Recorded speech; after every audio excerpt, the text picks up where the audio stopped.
Now we bring in our top guest this evening, Pennsylvania Senator Pat Toomey. And on top of all this, Pat, all this that I just mentioned, the administration wants to put a graduate of Moscow State University on the V.I. Lenin Personal Academic Scholarship, by the way, who hates banks, she hates banks, and she wants to nationalize them like the good old Soviet Gazbank, and they nominated her to be controller of the currency. Now, Senator, you addressed this earlier on the floor of the Senate. Let's all take a listen to what you said. What she wants to do, and I quote, this is her words, effectively end banking as we know it, end quote. The Federal Reserve would set prices in large sectors of the U.S. economy, those that she deems to be, quote, systemically important prices, end quote. She advocates that the government, acting through the Fed, would actually cut off credit to those deemed, quote, socially suboptimal, end quote. Can you imagine? Is there? So, okay, well said, well put. So, Senator Toomey, welcome back, number one. And number two, can you stop this nonsense? Because this is pure insanity. It is literally unbelievable. I didn't think I could be surprised by anything that the administration would do. I will confess, I'm not surprised. I'm shocked. I mean, this is the definition of socialism, right? Nationalizing our banks, having the Fed become the retail bank. Oh, and then having the Fed allocate credit based on, I guess, how well everybody does on some kind of social score. My God, this is unbelievable. If we can't derail this nominee, then I don't know what to tell you. I can't imagine that there'd be a single Republican vote in favor of this nominee. I haven't spoken with every last one of my Republican colleagues yet, but I will. And then the question is there a single Democrat who will acknowledge it's probably not a good idea to have a person with these ideas in charge of oversight and supervision and regulation of all of our national banks? Which, by the way, I'm not told, but it's been in print that Janet Yellen, Treasury Secretary, whoself is, you know, a pretty strong liberal, now progressive, but she was opposed to this nomination, and she was overridden. And I want to ask you, Senator, so she wants Amoroso wants the Fed to set prices, and the cutoff point. Here's something I don't understand: the cutoff point for people who are socially suboptimal. What does that mean? Socially suboptimal. I don't know what that means, but it's obviously terrifying, right? I mean, my goodness, the Chinese Communist Party has set up a sort of social index to monitor its population, and who knows how they're going to punish people that don't quite measure up. That's the clearest parallel that I'm aware of. I don't know exactly what she means by this, but who in America wants the government to decide who gets credit based on somebody's perception of your social worthiness? This is madness. Does anybody know her party registration, by the way? I'm interested. Republican, Democrat, Socialist. There is a communist. There's a Communist USA Party. I just wonder. That might be something for you to explore. Now, you want to get hold of her thesis that was written at Moscow State University. And hold on, it's too good to be true.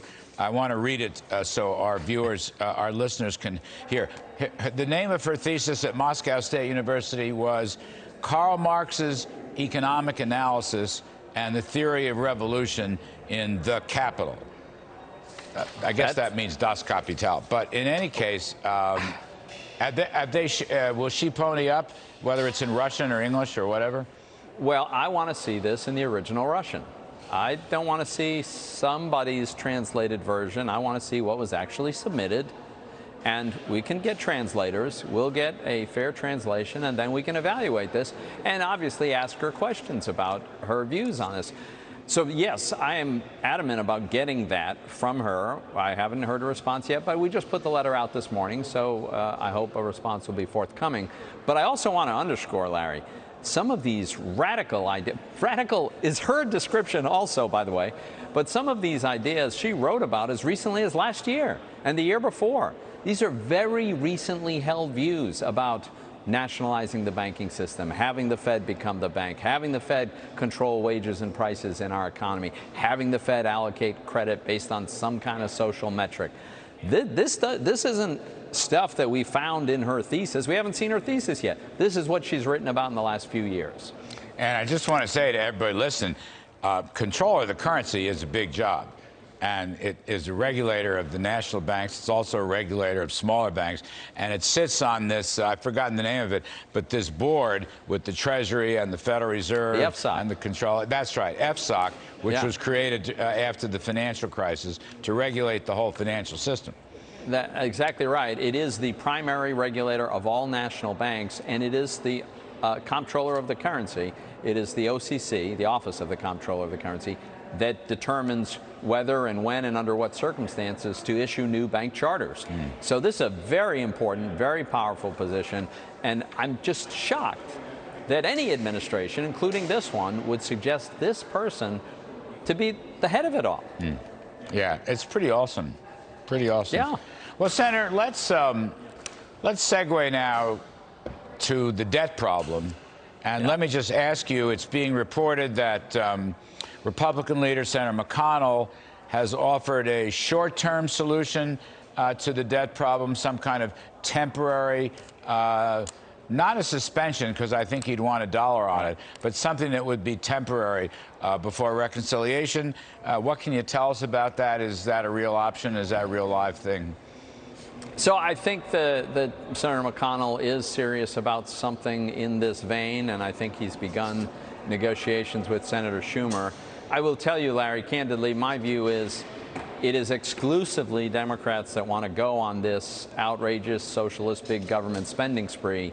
That spending spree is going to require more debt than we would require without it, and it should be up to Democrats to acknowledge the damage that they're going to do and do so by raising the debt limit themselves. As you know, there are procedures available to them that are not subject to a filibuster. Republicans couldn't block it if we tried. They don't want to go down that road because they want Republicans to be complicit so that they will insulate themselves somewhat from the political blowback that you alluded to in your opening comments, how increasingly unpopular this socialist spending spree is. I think we ought to leave it to them. Yeah, you know, it's funny when Pelosi and Schumer and the president and so forth blaming Republicans.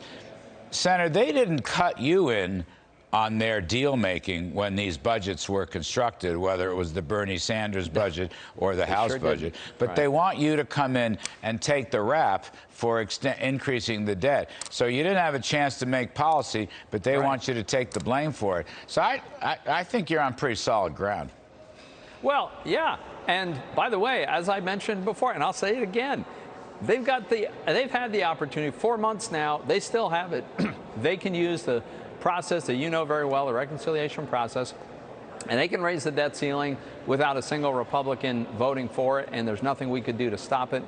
As I said, this is all about giving them political cover. Let me just ask you one more thing. We're kind of running out of time, but it just occurs to me there's all these numbers being bandied about. You know, Joe Manchin said $1.5 trillion. Then people are saying he said he'd go to up to $2 trillion or whatever. Yeah. But I'm looking, you tell me if I'm wrong or where I should amend.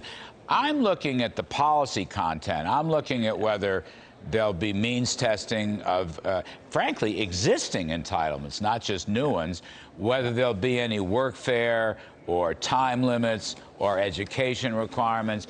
To me, those are things that are so vital to the economy, climbing the ladder of opportunity, you know, the social fabric of America. I mean, that's where we should be focused on, shouldn't we? Well, absolutely. And those kinds of things like a work requirement or training requirement should be applied to the existing welfare state, and we should not be expanding it. This is, as you pointed out, this is all about making the middle class dependent on government. It's a terrible idea. And focusing on the dollar amount, yes, the dollar is scary. Yes, that's true. But they play games with the dollar amounts. They can use smoke and mirrors to pretend it's much lower. The go-to trick for them is to launch all these programs and just authorize spending for, say, a year or 2 years with every expectation that it's going to be made permanent.